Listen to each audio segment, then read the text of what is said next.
kill him.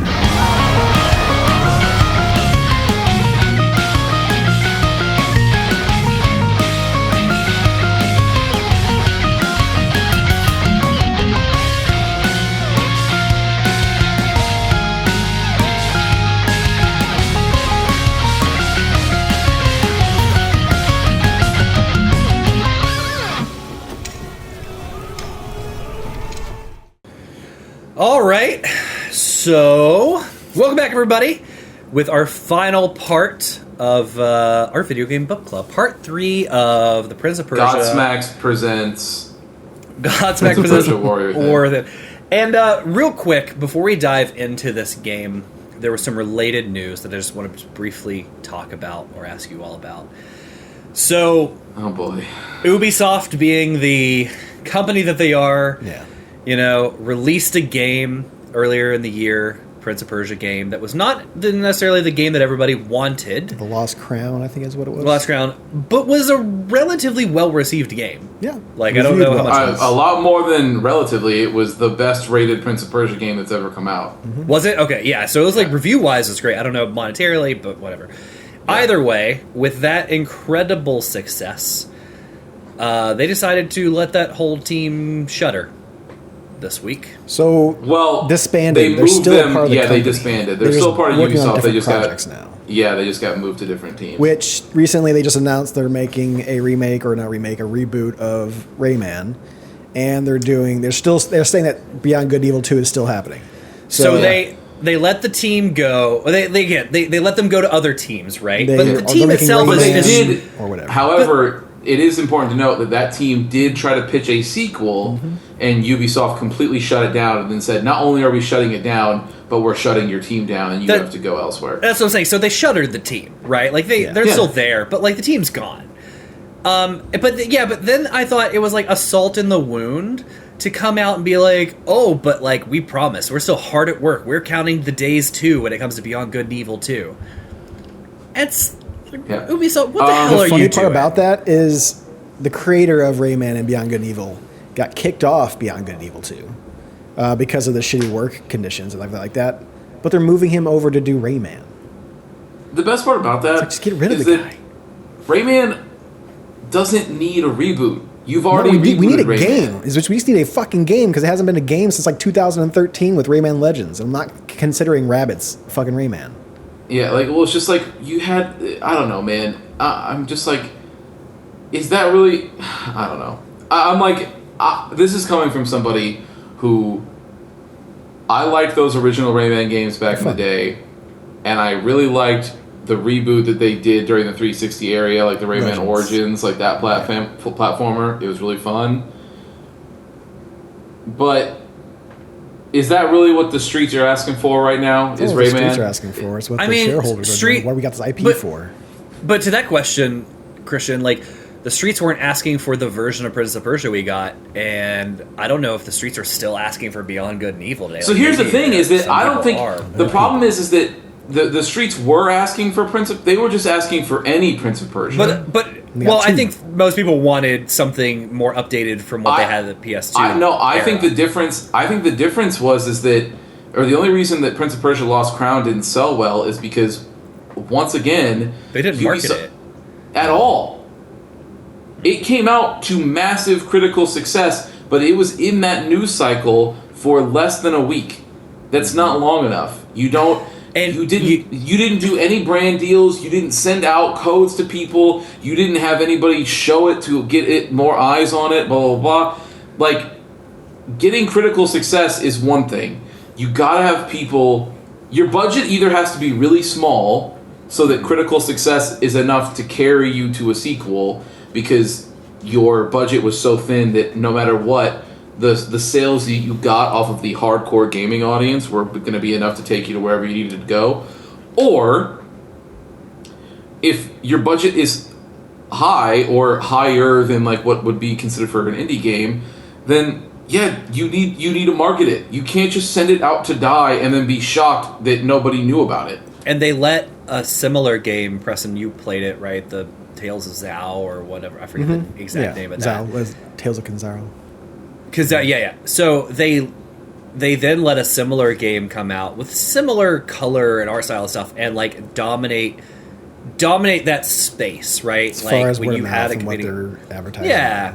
It's just Yeah, I just want to know, like, I guess I don't care that much, but like, what the hell are they do? Like, you have good teams Well, and the you left have good hand doesn't know what ideas. the right hand is doing. It's such a big corporation. They got this place out in Milan. They got this place over here. Like, it's just so many different studios towards like they're not paying attention enough to fucking like have a mainline thoroughfare of what their idea is for the future of that company in general. And there was an article I was reading that was like, if Ubisoft cares about subs over like actual games, right? Like if they care about people subscribing to their service over actual games, they're like, then everybody just needs to get used to like these teams coming and going at will, right? And needs to get used to like probably more firings and hirings and more contracted work and those people not having a job. It essentially just like get used, if you're a worker there, get used to not being secure in your job. At least because that's how they are. the only thing I can say is that at least those guys like were transferred to a different position.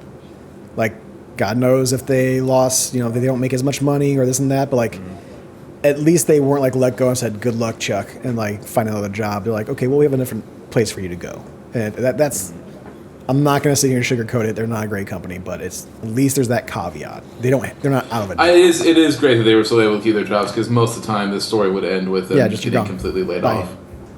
Yeah. So with that, we will jump back again 20 years to talk about this incredible piece of Ubisoft history. I'm going to need a little help as far as like recapping and catching up to where we are, because mind you, I immediately left that night, went straight downstairs, scoured my library, found the game, and started it over. So if I'm not mistaken... You blew the dust off the PlayStation 2 copy. Yeah.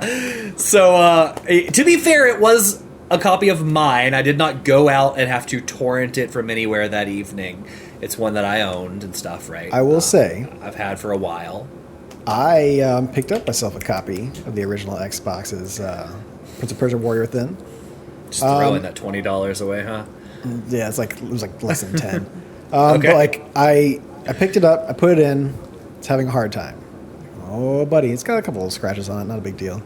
I'm like, okay. Well, then I tried my other Xbox games. They're all having a problem. Like, fuck me. Bust open my Xbox for the first time, open up the disk drive, clean out the laser, everything like that.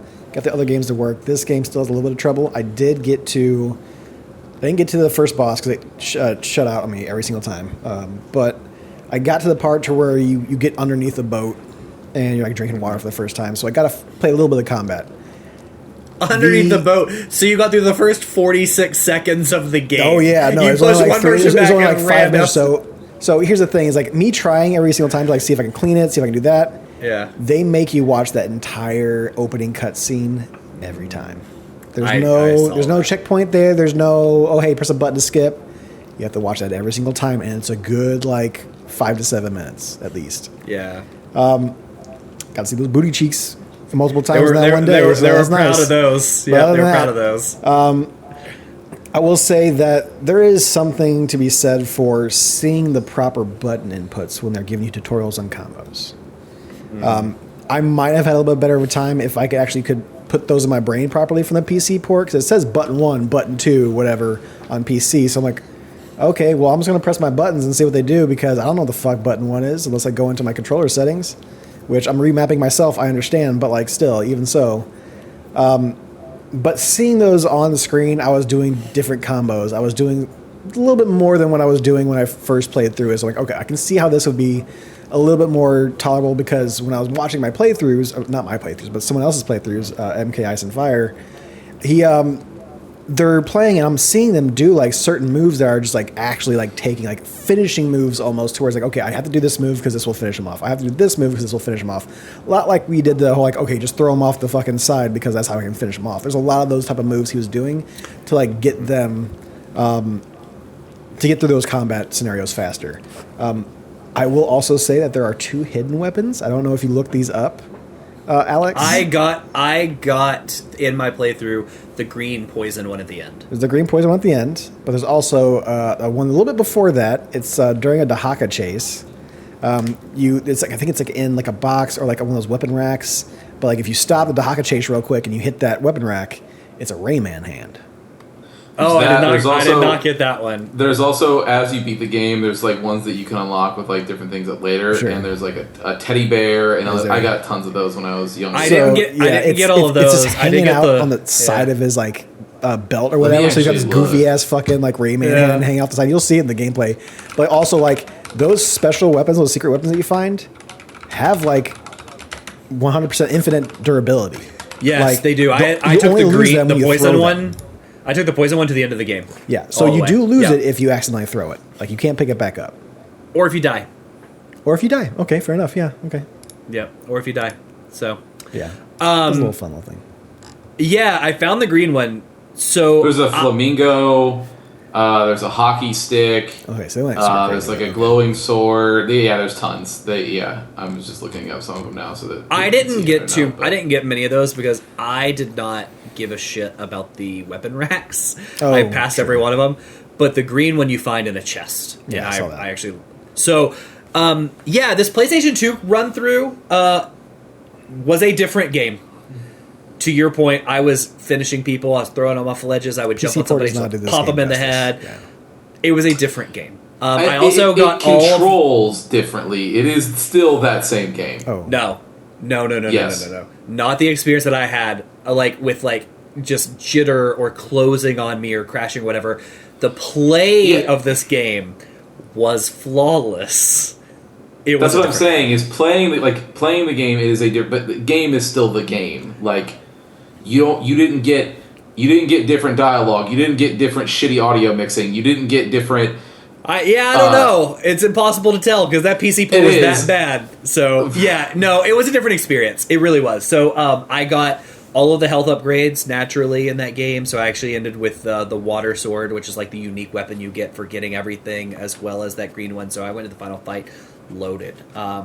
But with that, let's talk about it. So, if I'm not mistaken, the last time we left here, we had fought Kylina, and we had decided that even though we fought Kylina and killed her, the sands were still released. Because you created the sands at that point. Because you went on the glowing wall, then you decide that you need the mask or whatever. Yeah. And we decide that we need to bring Kylina to the present and kill her there. In order to do that, we need the Mask of the Sand Wraith, right? That's where we're at.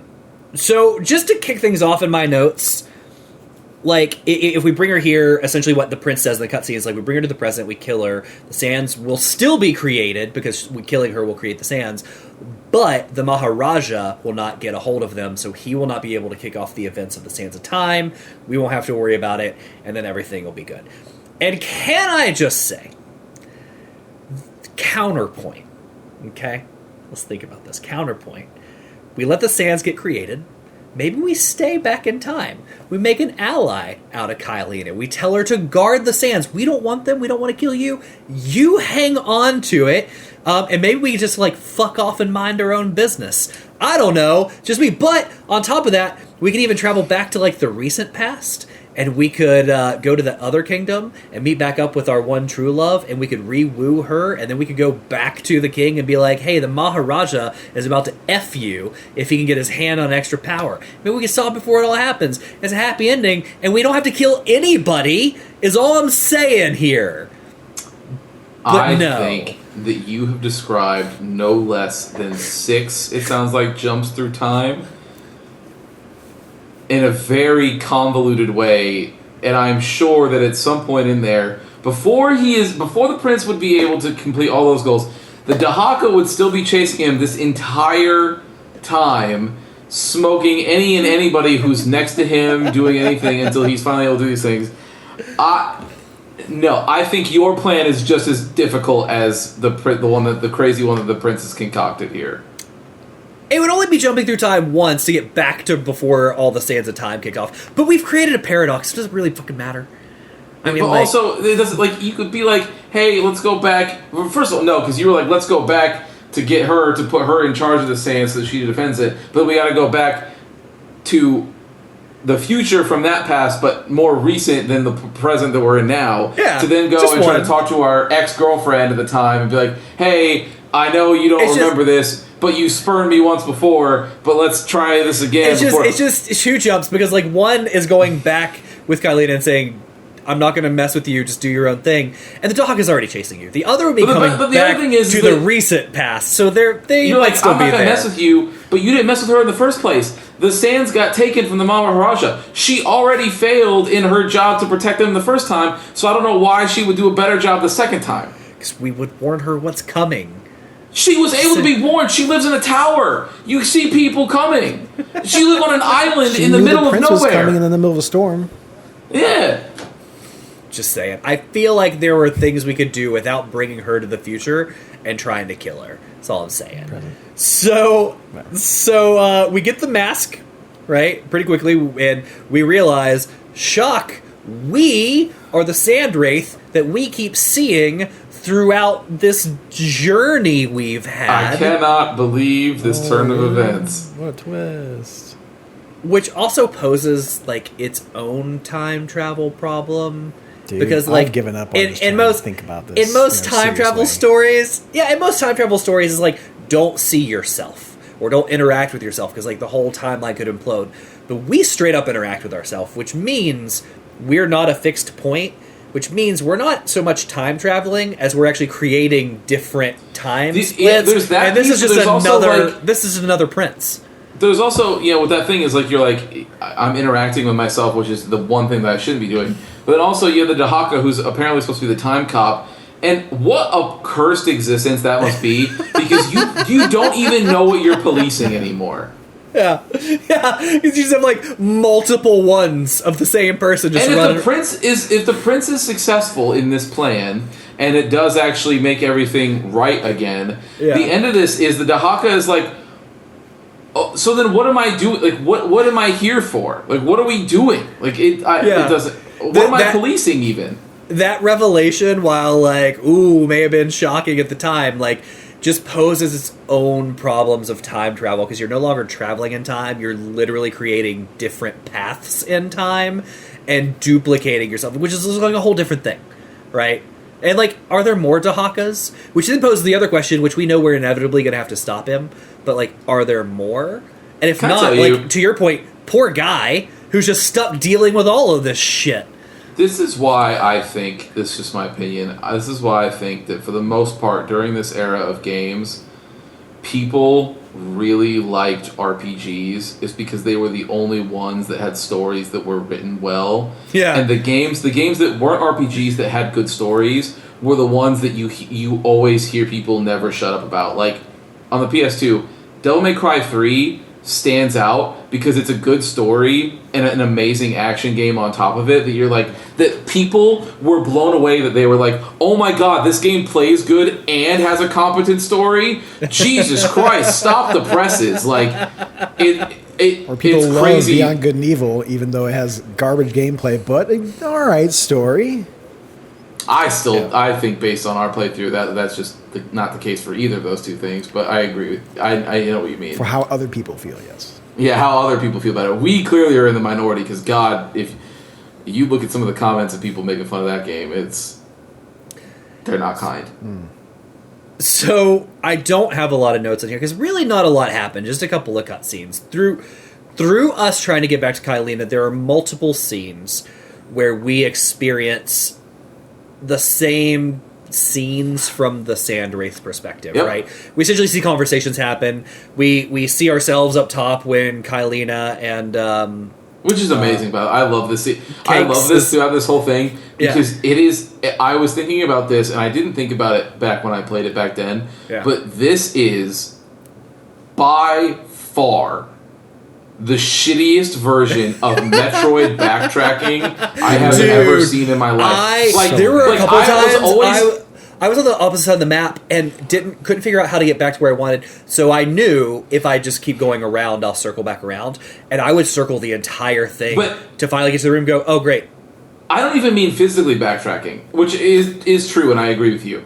But like in Metroid games, people always used to get upset, and they don't do it as much anymore. But it always used to get upset when you'd be like, you get a new power up, and you go, oh fuck, I know where this is supposed to go. I've got to go fucking 4 zones back to be able to use the super bomb now, to be able to open the fucking thing and do like, okay, I get it. Like, it's that whole thing, right?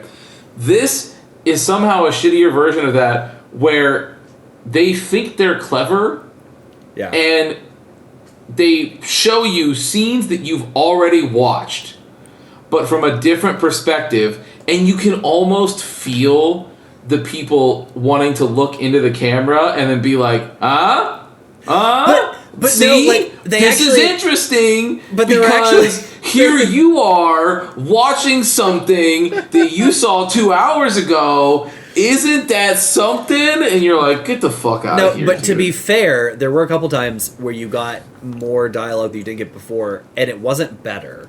So, like, you have more interaction to see why Kylina and Booty Cakes. Yeah, because you're there in the room ahead of time, so then she's, like, yapping about something else before the prince shows up. But again... It made it worse, because what you realize is the other woman is, like, Kylina's, like, first in charge or whatever. She's actually trying to stop Kylina the whole time. She's like, hey, I don't necessarily agree with what you're doing. Like, you should not do this. We need to stop. And then you see Kylina, like, when you first walk in the room and they're fighting, and you're like, oh, we gotta save her. That was all because she's like, Queen, like, you really shouldn't do this. And Kylina's like, no, I'm gonna kill you for saying that. And you're just like, well, you suck, man. Like, I actually should have saved her.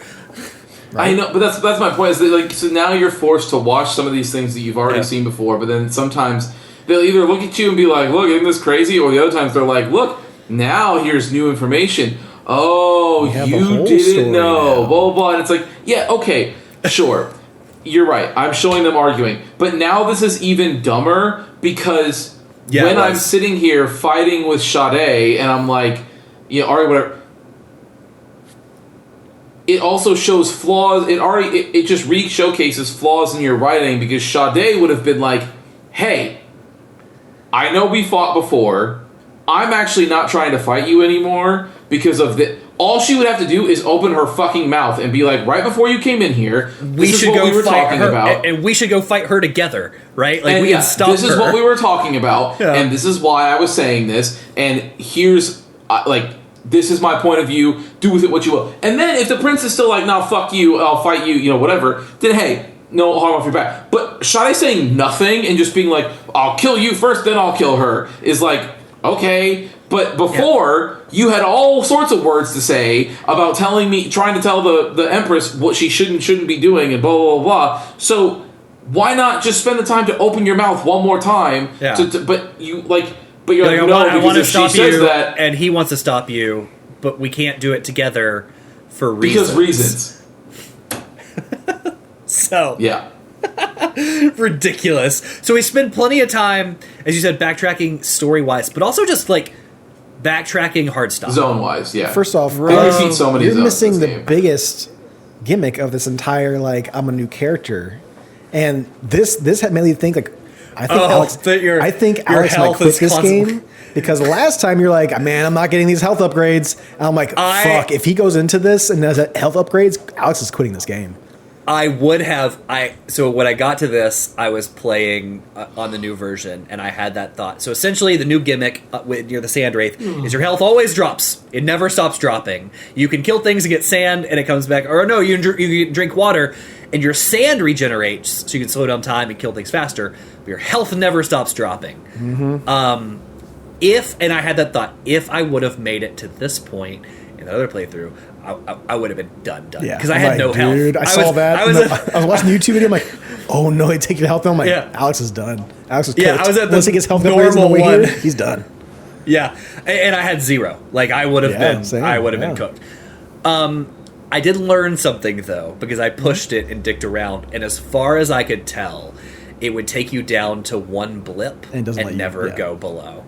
So you cannot. So it makes the gimmick even worse, because you can't die. You can get low and like get hit by something, and be like, oh, I'm done. But like, that gimmick itself will not kill you, because you can always reverse it, and you can always just run around and get your time stuff back without doing anything. Yes. So, but yeah, I would have quit for sure. Yeah, I figured. So eventually, and seriously, I don't know how long it took you guys. In some sections, when I knew I needed to get back to the throne room, I was getting like one health upgrade or something, and where I was with that health upgrade, I could not figure out how to get back to the throne room. So it took me 30 minutes. I ran all over the entire map in a circle to finally get back. It was insane, the amount of backtracking I had to do. So we are, let me see here. So we get to a cutscene when we finally like get to everything. We get to a cutscene, and you meet Kylina, and she's like, "Look, we have to fight. I see in the timeline like you're going to kill me." And the prince is like, "I know what you think you saw, but I'm not gonna kill you." And all I could think was, "Bro, our whole plan is to bring her back to kill her. So like either you're lying." Or your writers forgot what they were doing and just wrote this line offhanded. Because that's our whole purpose, is to bring you back to kill her. And we're like, oh, you can change fate. Like, I beat the Dahaka because I outran him previously and he fell off a thing and, like, we're good. And he's like, so, look, we don't have to worry about it. Like, I'm not going to kill you. And right when we say that, what happens? Boom. The Dahaka's back. Right. Because of course he is. Because he's a time being that fell off a ledge. Like, why would he die? Right? So, this is when we decide we need to fight together. And you and Kylina, for the moment, team up to take down the Dahaka in what may have been one of the most infuriating fights I have ever had. So, essentially in this fight, you beat the Dahaka, and he has a series of very basic moves. He jumps, and he does a ground pound, he shoots stuff out of the ground, and then he throws stuff at you, and like, that's it. That's all fine. Where the gimmick comes in is, like, eventually you knock him down enough to where Kylina hits him with his, like, big beam and knocks him off the ledge, and he falls off the ledge and grabs on as he's just hanging on there. You have time to just smack him up. However, if you do not kill him while he is there, he will pull himself back up, and his health goes back to 75%, Jesus. Restarting the whole thing. And I have never gotten more frustrated, because for some reason, even though I was hitting like my slowdown and beating him and hitting slowdown immediately after, I would get him down to like 3%, and I either wouldn't hit my slowdown fast enough, or I might be out of it, and he would climb back up, and it would just go back up to 75%. There's no progress drip. So it's not like 75, you do it, then it's back up to 50, and you do it in 25. There's no like pity beat down, if you will. It's just pity. It's just straight up like, do There's this, no or pay $20 and get the Dahaka killed. Nope, if you want to. No, it's just back up to 75%. I was pissed. It took me probably 5 or 6 times of knocking him over before I guess timed it right, or was like maybe close enough to him when I was able to hit my first slowdown and have to run across the arena to do it, or what. It was stupid. There's also a second way you can play that, where you end up fighting her again. Oh, really? Yeah, there's a second ending that I saw online, to where it's you can talk about the ending here, ending. but like I can tell you like what the alternate ending is, if you will. But yeah, essentially you don't fight the Dahaka, you fight her again. Okay, so we'll talk about that in a minute. I didn't get that. I got the true ending, if you will. Sure. In getting all the health upgrades, you get a special sword. Unlocking that special sword is supposed to give you the true ending for whatever that's worth. Or anyway, it's the water sword. Nothing's known about it in the lore. Whatever. It's like right there in front of the Sands of Time, right? That one. Yeah, it's just every time you unlock a health upgrade, one of those circles light up, and when you get all 8 of them or whatever... Okay. I just thought it was like you could walk past it and miss it. I'm like, oh shit, okay. But no, you get everything? No. Okay, I gotcha. Yeah. So, we finally beat the Dahaka. We get our cutscene, and it shows us leaving the island together. And, hey, there's food downstairs if you want it. Okay. They can't see you. Allie's waving. So we finally get our cutscene where you're leaving the island together, and you're like, we were on this island together, we beat the Dahaka together, we're leaving the island together, we're going to Babylon together. Time fucking in the ship. Yeah, and we'll get there in a second. But first of all, let me say this. Though I don't like Kylina, I will say, relationship-wise, I think it's a bit of an upgrade. Because to be fair, this woman decided to love you out of her own free will versus you taking over her kingdom and forcing her into a relationship like the first game. And jiggle effects. So, like, good for the prince. But anyway, you're on the ship, and this is where they spent all of their budget. This and the butt scene in the beginning are, like, the two highest quality videos. And essentially, like, the prince slams her up against the wall, and what I felt was, like, in 2024, a little inappropriate. Yeah. Like, if that game was made today, it would probably not be in this scene, because it was a little abusive. Surprise, Ubisoft put that shit in there. Yeah, and then you have this weird, like, 2004 makeout session, and while this is happening, you're flashing to Babylon. Like, Babylon is on fire, and people are dying, and the streets are being killed by, like, people with swords, and then all of a sudden, you see what we can only imagine is our dad's crown, like, hitting the ground and rolling. And then out of nowhere, as, like, we're doing this weird, like, all-clothed, body-rubbing sex scene here. Time dry sex. A man in black reaches down. He has a black hood and red eyes. He reaches down and he picks up the crown. And it's Mickey with a keyblade. No. That would have been interesting. He says, all that is yours is rightfully mine. He picks up the crown. He was like, and it will be mine. And there's a quick flash of Babylon continuing to be on fire, but this time Kylina is, like, essentially hanging on a cross. Also in 2024, a little inappropriate. And, like, everything is burning behind, and then it flashes and it says, your journey cannot end well. You cannot change your fate. No man can. Which I can only assume refers to the fact you are essentially a wraith in the next game. Yeah, and the Two Thrones, that's the whole gimmick, is that you have a separate, like, the wraith is inside. You have tons of fun where the prince and the wraith argue with each other as two characters that go back and forth. Real alpha males know how to tap into the wraith. Just know, I will not force us to play the third game as our next video game book club. So we're just resting easy on that.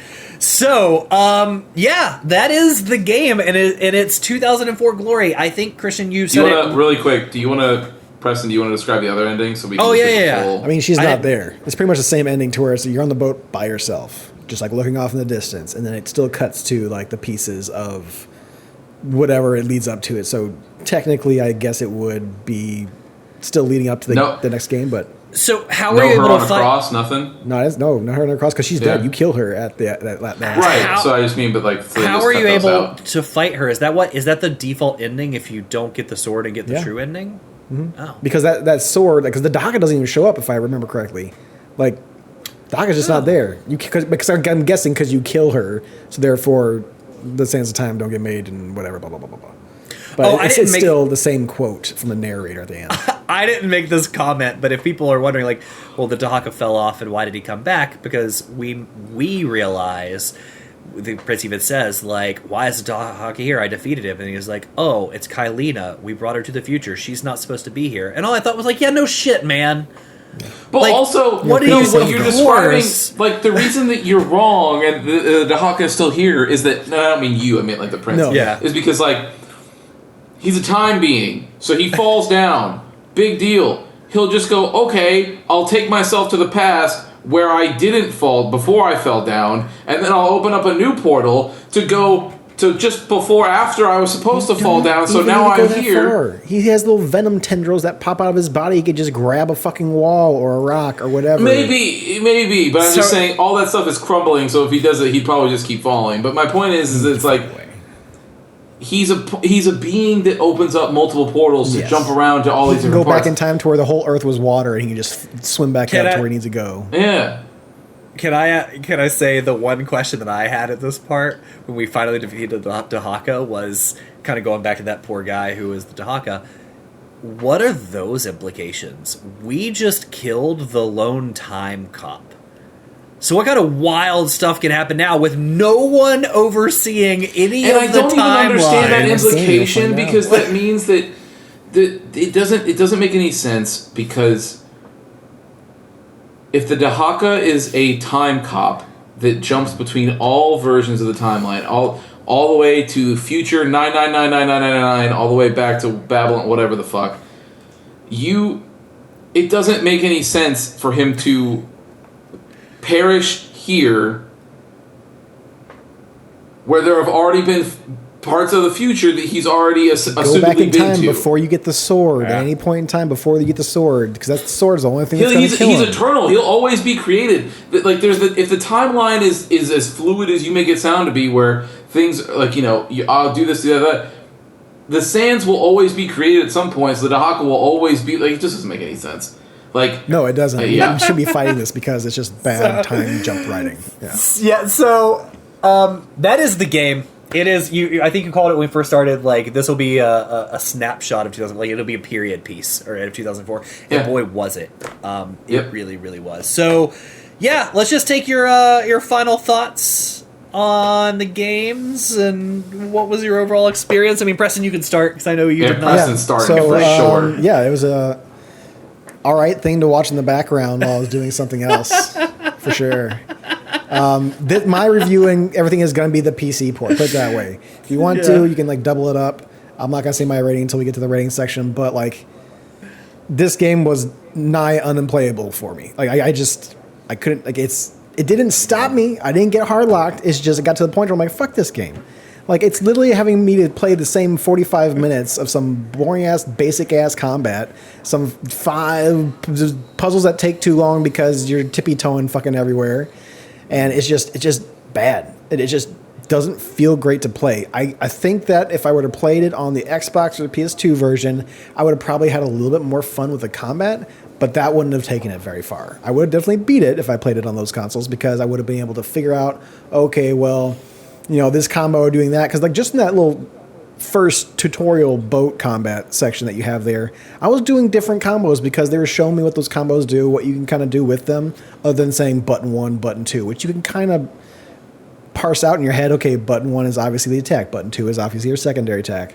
But like seeing the buttons on the screen really kind of just imprints it into your head for later on. Yeah. Otherwise, now it's like, okay, well, you're going to tell me an hour or two from now how to do different combos by pressing these buttons. I'm like, cool, man. Don't remember which one's which, so I'm just going to start mashing around and just take care of it how I need to take care of it. Also, going through that last part, not me personally, but watching that last part, they just give everyone new skins and essentially just take clothes off of all the enemies. The dudes there have all their shirts off and are wearing like short shorts. The ninja girls have like tube tops on and extra jiggle physics, I guess, because I didn't notice them beforehand, but I definitely noticed them now with the black stripe across their boobies. There are dogs. Going up and down. There are dogs now. There were dogs in part 2, the explosive dogs. But now you got dogs that aren't explosive as well. Yeah. So it's just... This game is like... I feel that they were working on a budget, but for like a sequel to a game that was highly praised, like you're reusing so much of this game, and it's only 5 to 8 hours long, depending on how well you know it. Like, bro, there is probably like 2 to 3 hours of full game in this game that you don't go back to, or don't have a fucking different sword for, or don't fucking run around as a fucking dumb time wraith shit. It's stupid. It's very dumb. It is bonkers how much they packed into this game without the game being deep, like you said. Because I went back, I felt like I got a lot of chests, in a lot of areas, and I went back and like I had almost all. I think I was missing 3 pieces of art, and then you look at the weapons, and I had like 7 weapons out of like 75, and I was just like, what? How? Where? Yeah. Like, where is all of this stuff? But yeah, that's what I felt. Christian, I didn't play the game and finish it myself. So. Yeah, this game was mostly just as I remembered it. I think that this game is it still comes off as a period piece. It is man, God of War 1 really did a number on this industry, and it was It would have been interesting to see what sequel... They took a happy-go-lucky prince and made him moody, because Kratos is moody, right? Yeah. It would have been interesting to see what a Prince of Persia sequel would have looked like, or a Sands of Time sequel would have looked like that. without God of War coming out. Yeah. Like, I who knows? To be fair, the Sands of Time is no spring chicken. Like, that game also is basically the same thing here, except with more frustrating platforming situations and less combat. So, you know, whatever. But yeah, it's just what I remembered. Like, I was going through and I was like, right, yep, this. And here's the thing. I still think at the end of the day, the reason that this game, in this series more so, holds a special place with people, or they at least remember it somewhat fondly, is, mechanically speaking, in a 3D platformer, the ability to rewind and roll back a mistimed jump or a mistimed roll or things like that is a clever and novel mechanic that is not present in most, if not all, 3D platformers. So, and from that point, it still succeeds in what it tries to do. It's just that everything that is wrapped around that mechanic is still just meh. Yeah. And they do interesting things with the Prince, like, because it's acrobatic and fights, if you throw people off a ledge and you go off too, you'll always grab on and stuff like that. Yes.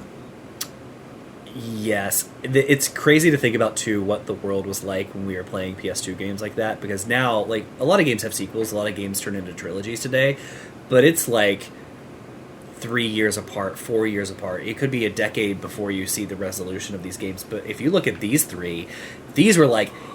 Back then, sequels came out quick. 14 months. It was like bang, bang, bang, right? And you remember it, and you anticipated it. When you got a good one, you're like, oh, this will go 3. Like, I just know, like, next year, or the end of next year, I'm going to get another one, right? And, yeah, it's great. So, I think I enjoyed this game more than I should have, mostly because of how angry I was at the PC port. Then when I swapped over to the PS2 version, I was like, oh, this isn't so bad. I forget who you're talking about, Christian. One of our friends, though, or one of the people that you know, said that they played this game not long ago, and it still kind of held up. Damien. Damien said, okay. That's and right, he was Damien playing an Xbox version. Ed also said that as well, yeah. Yeah. Yeah. Honestly, if we take the definition of holding up being like what you remember, Christian, like, it is actually going to hold up. Like, it's still that game. Yeah. But it didn't do anything new. It didn't do anything crazy. But what it did. And when I played on something that worked, it felt fine. It does what it did. Yeah. So, like, kind of still held up. So, my ranking now is very different than what it was going to be previously, because it was going to be, like, a 0, especially if I was playing before and got to the Sand Wraith part. I would not have finished. Like, I couldn't have done it. But, yeah, let me hear what you guys... Did we give zeros? I thought the lowest you could give is a 1. Nah, this one would have gotten a 0 if it didn't finish it. So, let me know what... Preston, let's start with you. What is your ranking on this game? So I'm going to give it a 1, because it's not that the game is broken. Like, it didn't stop me from finishing the game. I stopped myself from finishing this game. Mainly for mental health, let's say. As far I wanted to enjoy my life. Yeah. So it's not a broken game. I do like some of the art in it, like, as far as the style wise. Like, I like the God of War games. So, like, I don't hate the art style. Outside of, like, the in-game cutscenes, like, those outside cutscenes look really good. Like, the way, like, they have the face of the prince and everything like that looks great. But then you go into the game and he's, like, bug-eyed and his mouth is, like, doing this weird gaping shit. And it's like, this is a giant leap from what I saw in that nice CG cutscene going to over here. So it's... There are small things that I think are kind of cool, but overall, it's just... I didn't enjoy playing this game at all. The combat is... There's a lot of combat in there. It's just... I didn't access it because it's just whatever issues I was having either with the way they were giving me the tutorials in the PC version and not having actual buttons there for me, or whether it was I wasn't looking at something or paying attention to something. And checkpointing in there I just think is really bad, and also, like, not making your save points super obvious, and I can skip a save point when they're very needed for a full 45 minutes. Like, it's just... There's options in there, and not being able to drink water out of anything that's not a pool of water other than the fountain, anything else that's falling down. It's shit like that to where it's just like, really? And Alex hitting that one ninja lady 50 fucking times because they didn't do the one special move that finishes her off. Fuck that. She turns the gold shimmer as in like, okay, now you can finish her off, but you're still going to sit there and swing at her, but you don't have to do that to any other enemies. Like, there's choices were made with this game that I don't enjoy at all.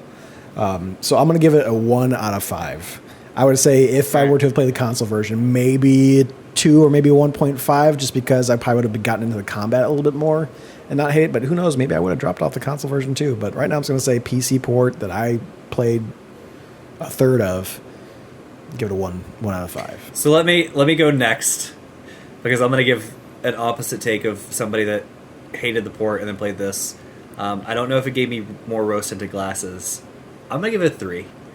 3 out of 5. That's too high. Taking it for when it was. Taking it for when it was. Too high. I think that's coming from somebody who's played this game like 4 or 5 times. It's too high. That's too high. I actually I found the combat pretty easy. So you're saying it's an above average game? Well, no. So I think middle of that number is average game, right? No, it's not above average, right? If you put that on a 10-point scale, that's a 5. That's 50%. No, a 3 is a 6 on a 10-point scale. No, it's in the middle. It's well, no, okay. middle is 2.5. That's fair, but I wasn't doing. Okay, so I'm not doing points. I get it. If we're doing GG ratings, if we're doing GG ratings, it's half, 1, 2. Okay, if I give a half, 1.5. If I give a half, then I would give 2.5. I would put it at a solid 5 out of 10. You think it's an average game? Okay. Completely, I can live with that. Yeah. Yeah. No, in my head, I'm thinking like 5 out of 10. So what does that equate to? Yeah, it completely, absolutely basic average. And then for the time, even more so. Like when I played it the second time through, like I found the combat not like overly like ooh fun, but like it was enjoyable enough because like I was killing these instantly. Mm-hmm. Those women that I spent so long on before, I literally just like jump grabbed, threw her off, and it was done. And I moved on. They were female ninjas. I don't know what to tell you. I know somebody those women threw her off the ledge, right? So it was more of an enjoyable experience. There's tons of stuff that knock it down. The backtracking was like monotonous towards the end of the game. But I like the addition of like the little swords and like the hidden. I didn't find all of them, but the one I found, the green one, like I carried to the final fight. Like that was dope. When I realized it wasn't going to go away, I was like, oh, that's unique. So it is perfectly mediocrely average at a 2.5 or at a 5 or a 5 out of 10. So if we're doing like with the GG rate, so if 1 star is poor, if 2 is fine, 3 is good, 4 is great, and 5 is perfect, this game's a 2. It's a 2. Yeah, that's fair. It's just fine. I don't want to give it a 2.5 because that it assumes that I think it is average, even for the time, and I can't go that far because there's so many things that are wrong with the game fundamentally that aren't there, or those problems aren't present in what I would consider average games for the time. But there's things that I think are redeeming about it in that same right. So this game's a 2 for me. It's just a 2 straight down. It's fine. Like if somebody asks me about my opinion of Prince of Persia, I will say it's fine. Like I would say this too, Preston, or the Warrior Within. I preferred the look of the characters and everything on the original version. I think the upgraded, like the remake, like did some weird stuff with, like you said, the character models and the way they try to smooth things out. Yeah, it's trying to upscale whatever you monitors do. Yeah, there's tons of jaggy and like aberration stuff that happens, but that's but I mean, at the end of the day, those characters, but those character designs are those character designs. Like Sade is still wearing nothing. She is. Kalina's wearing nothing. Yeah. Like it doesn't change. They just one looks a little jaggier than the other one, but for the most part, they still are the same fucking thing. And the Prince is still the lead singer for Hawthorne Heights. It doesn't matter. But, I really like his armor setup. Like that whole like look, I enjoy that look a lot. Like compared to like what it was in Sands of Time. Sands of Time is fine, it's colorful, it's supposed to look like the original. But like I think that's a very cool set of armor. I think it's dumb that he's got like a Mighty Morphin Power Ranger coin in the middle of his chest. Yeah. But like other than that, I think it's a pretty cool looking outfit. From what I recall, I liked the Two Thrones armor the best. Yes, it But- is the best Oh, one. sure, And yeah. it's also shocking to nobody. It's the best game. Yeah. Yeah. But yeah, I don't know. It's fine. The Warrior Within is a fine game. At the time, it was fine. It's still fine today. There's nothing. It's just fine. It held up. If you're anticipating something from back then, right? If you play that game, you're like, oh, I remember this game. Not like, oh, I love this game as my favorite, because you're not going to get those member berries. But if you go, I remember this game, it's going to hold up. If you truly remember this game, then it will match your expectations of what it was back then almost exactly. Yeah. There's things that I didn't remember that then reminded me, like, they came back to me as it happened, but, like, the audio mixed so poorly. So bad. There's so many things about this, like... I mean, the writing, the story just doesn't make any sense. Just flat out makes no Yeah, sense. it's That's just... most time things, but they kind of doubled down on a lot of bullshit. Yeah, this game is just fine. I'd give it a 2. All right, guys. Well, that's it. Sure is. We finally have the first one that somebody tapped out on. Yeah. I'm sure it won't be the last, but there we go. So, Preston, we do know next week or next recording, we know that we will be covering our Doing the horror games, our Halloween games, right? But following that will be your game. So, Yes. what is your pick? I do want to mention it because it is on Steam sale up until November 4th. Another listener recommendation. Jake asked us to play Castlevania Lord of Shadow Ultimate Edition is what is on the Is that PC the Steam. 360 game? That is It would be. Yeah. No. So it's that's on sale on Steam right now until November 4th for $5.99. So you can pick that bad boy up for $6. It's got pretty positive reviews. I was kind of looking at, hey, do you want to do the PC? Do you want to do the console? So I'm like, okay, with this Prince of Persia, I might want to get the old version of it. With this one, they're saying that the PC port holds up as long as you don't try to play with the fucking keyboard and mouse. You'll be just fine. People who are putting bad reviews on Steam are playing with keyboard and mouse. So I hear it holds up very well on the PC version of it. So no harm in getting that there. As far as that's concerned. Lords of Shadow 2? No, 1. No. Lords of Shadow 1. So I hear that Lords of Shadow 2 is garbage. But also, he recommended it for something. It's on our Steam Family Plan because I think Jake has it. There it is. No, I was just looking. I think I remember this game. If it was the one on 360, actually if I'm not mistaken, this was the only, not the first introduction to Castlevania, because my uncle had an NES and had OG Castlevania that I played when I was a kid. But I think this is the first and to this day only Castlevania I've ever played and beat. So when this came out, it was the very first time I did my very first podcast with a couple friends. The 3.5-inch floppy disk podcast. Where we talked about video games. Right, yeah. So I did that a long That's time early ago. That was the Preston lore first right one there. I ever did. That was what? Lord of Shadow, I think that was 15 years ago? 2014. 2014, yeah. It's 10 years ago. So Okay. 10. Now, this is, to be fair, I take that back. That's probably wrong. This says Castlevania. That's when the Ultimate Edition came out. This says Okay, Mirror so of yeah. Fate HD. So it's probably and the 2010 extension- if I had to guess, maybe. Yeah. Here, you know what? I'll just solve this for us right now. Yeah, do Got that. editing skills. Yeah. There you go. It's in our library. October 5th, 2010. So 14 Yeah. years ago. Okay. Yeah, yeah. We were really close to the 15-year anniversary actually, because it was October 5th. So we're right there. All right, but yeah, I'll mention this again next week, so that way everyone's kind of all freshened up on where to start and stop. We'll be playing through Chapter 2, stopping after we finished Waterfalls of Agharda. I thought about going all the way through Chapter 2, but that would have been over 3 hours, so I just kind of want to see what is supposed to be roughly just around 2 hours, see how that does for us as far as this game's concerned. But yeah, it's got chapters. It's pretty straightforward. When you get to that point, it opens a book showing you've completed this level. Would you like to upgrade? So it'll be very in your face of where you're at. So finish Waterfalls of Agharda on Chapter 2. Is this, I know you said, the PC port holds up. Is this Steam Deck? Is it Steam Deck okay? Do we know? I'm not sure. You'll just just look at it on your Steam Deck, and then Steam DB will tell you whether it's platinum rated or not. Wondering if you knew before. I think it will be because. Hold on, I'll look it up for you. I'm pretty sure it will be because it's doing well for as far as controller support on just PC in general. So I think we'll be just fine.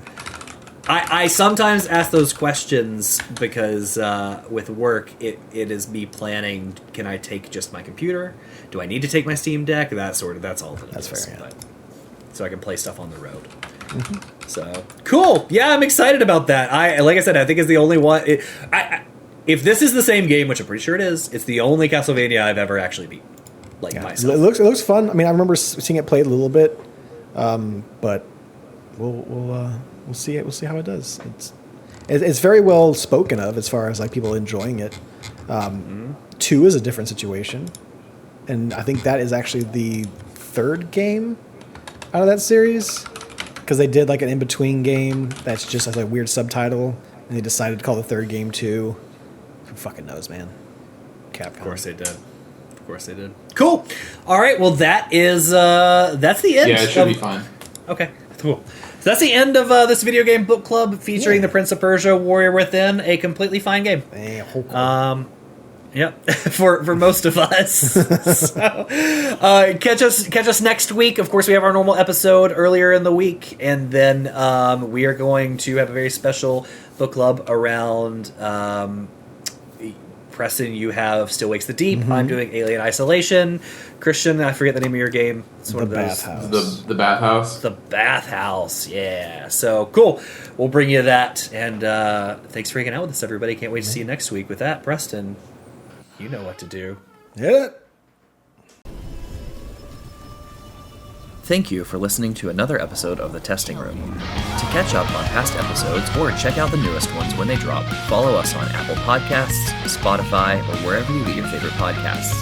If watching is more your thing, check out youtube.com/thetestingroom or twitch.tv/testingroompod. To leave comments and ask questions, follow us on Instagram @testingroompod and email us at testingroompod@gmail.com. See you next time.